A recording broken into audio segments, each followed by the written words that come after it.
కొంతమంది లేడీస్ కున్న పెద్ద వీక్నెస్ ఏంటి అంటే ఎవడైనా కానీ కొంచెం కేర్ చూపిస్తే వాడికి కమిట్ అయిపోతారు. వాడు మంచోడా చెడ్డోడా, అసలు వాడు మన దగ్గర నుంచి ఏం ఎక్స్పెక్ట్ చేసి మన మీద కేరింగ్ చూపిస్తున్నాడు అనేది కూడా ఆలోచించరు.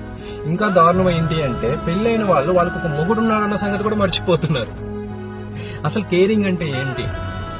3 పూట్ల టైం టు టైం తిన్నామని అడిగేవాడిది కేరింగా, మీకు 3 పూట్ల తిండి పెట్టేవాడిది కేరింగా, మీకు ఏదైనా హెల్త్ ప్రాబ్లం వస్తే గంటకి నీకు ఎలా ఉంది అని మెసేజ్ చేసేవాడిది కేరింగా, మిమ్మల్ని క్లినిక్ కి తీసుకుని వెళ్లి ట్రీట్మెంట్ ఇప్పించి మీకు తగ్గిన తర్వాత జాగ్రత్తగా ఇంటికి తీసుకువచ్చేవాడిది కేరింగా, పని బాట లేకుండా ఖాళీగా కూర్చొని గంటలు మీకు సొల్లు మాటలు చెప్తూ ఒక్క అవకాశం ఇస్తే వాడుకుందాం అనుకునేవాడిది కేరింగా, మీ అవసరాలు తీర్చడం కోసం రాత్రి మొగళ్ళు కష్టపడేవాడిది కేరింగా. వాడి పెళ్ళం టైంకి తింటుందో లేదో తెలుసుకోలేని వాడు ఇంకొకటి పెళ్ళాన్ని మాత్రము టైం టు టైం తిన్నావా లేదని అడుగుతాడు. వాడు మీ మొగుడి కన్నా గొప్పోడా? మనం ఒక అమ్మాయిని సిన్సియర్ గా లవ్ చేసే అమ్మాయిని